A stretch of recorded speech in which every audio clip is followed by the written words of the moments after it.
Hey guys, it's back again for another movie review. In fact, actually, let me change that. Another late movie review, because it seems like every movie I see is a couple days late. And I haven't seen a movie. I didn't see a movie last week, and it was a while since I finally got to see the film I saw today. And last night I went to go see the Lorax, and I want to review it for you guys, so here's what I thought about it, and let's get this late review out of the way. Dr. Seuss, the author that this book is based on, is one of my favorite child authors, maybe even my favorite. I mean, when I was a kid, I was like a crack addict to Green Eggs and Ham. I have that book somewhere over here. I probably even have the Lorax back here somewhere, but that was like my favorite book. Like, if you asked me 10 years ago if you could recite the whole book, I probably could. And that's maybe why I'm so obsessed with Ham nowadays. I love Ham. It's amazing. The Lorax I was interested in seeing for two reasons. One, because I love Dr. Seuss, and one, when I found out that the Lorax was being voiced by Danny DeVito, which I just thought was perfect casting, because not only are Danny DeVito and the Lorax the same height, he just is the perfect voice for that little hippie tree-hugging thing. It just works so perfectly. It's almost like a tree hugger if he owned a pizza shop in Jersey. And the Lorax is about some kid, I forgot his name already, played by Zac Efron, who really likes this chick played by Taylor Swift, who I'm really surprised they got her in the movie, because she doesn't even sing, and she's only in like 5 scenes. I really wasted a lot of money on her.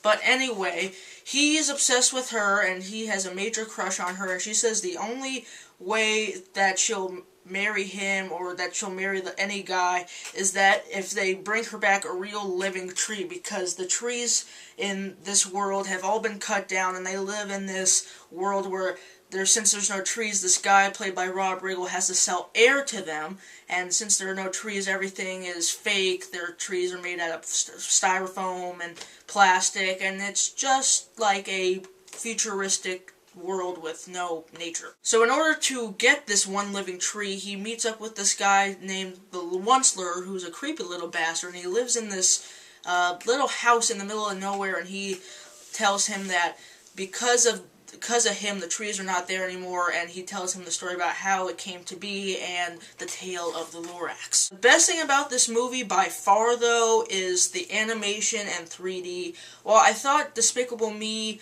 was a much better film, this film, I think, improves heavily on the animation. While I thought Despicable Me's animation was very good, this one just so bright, so colorful, and especially when you're watching it in 3D, just makes all the colors pop. It's not one of those 3D movies where it darkens everything. If you do see this movie, go see it in 3D, because there's some stuff that they pop out of you, but it's more for an immersive experience, and it actually really works. And I would say that this studio is a master of 3D, because Illumination made Despicable Me, which I think still has some of the best 3D that I've ever seen in a movie. Like I said, the man himself, Danny DeVito, he's one of the most likable guys. I mean, he's like Kurt Russell to me. Like, he could be in the worst piece of garbage movie, and he will still be likable. He just makes everything so much better, and he's also on my favorite show, and to me the funniest show on TV, probably the funniest show ever in my opinion, It's Always Sunny in Philadelphia. I just love the guy. He's amazing, and you know, he just seems like a cool guy to hang out with. Unfortunately, though, this movie just doesn't work for me, and there's a lot of reasons why, and ultimately I was just annoyed. First of all, I didn't know going into this movie that it was a musical, and I really don't like musicals. There's only been a few that's worked for me, and those are all on Broadway, like Rock of Ages. So I was really shocked when the movie opens up with a musical number, a not very good one. And it seems like throughout now, there was not one song that was catchy or one song that was memorable, and especially the last song of the movie, that was just awful, and they were trying to be funny, and it didn't work. Also, that was something that was really bizarre, is that they would have the people that were that were singing the songs, their voices didn't match the characters at all. Like, they'd be like a 300-pound guy, and he sounded like Fran Drescher for some reason, and then you'd have like a 30-year-old woman, and she'd sound like Barry White. Like the last 10 minutes, it just gets to feel so phony, and it doesn't feel real, and it doesn't feel like Dr. Seuss at all. It just feels like a cash-in, and nothing is really genuine. It just all feels fake, just like the trees and stuff in the film. This is definitely a save the trees message type of movie. That's basically the theme. And the whole Ed Helms thing, creating his own business, he's plays the one story, but creating his own business and chopping down the trees. Well, I get that's the point of the story. There's just he has a whole musical number, and it's just like, okay, this is getting way too over the top. I get it.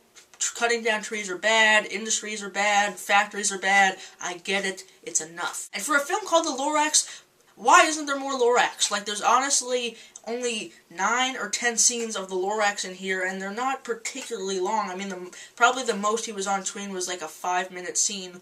So I really thought they could have called this movie The One Slur or something like that.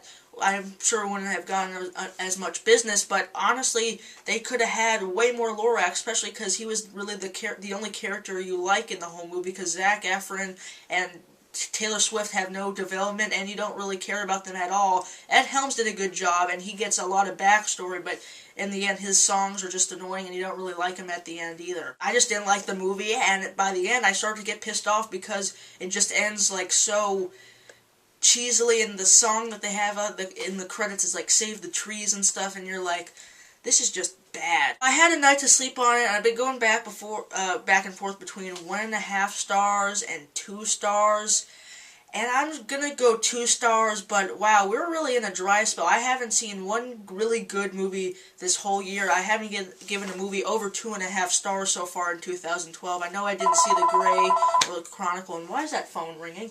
Interrupting my review. I know some people liked it, and some people thought it was really good. I don't know, maybe I'm just a cold, jaded prick. I'm gonna give The Lorax 2 stars out of 5. Sorry for it being late. Probably if I see John Carter, that will be late, unfortunately, too. I know I've been kind of inconsistent lately. So please comment, rate, and subscribe. It always helps. Tell me what your thoughts on The Lorax is, because most of you probably seen this movie before I have. And tell me what you thought of the review, and see you guys later.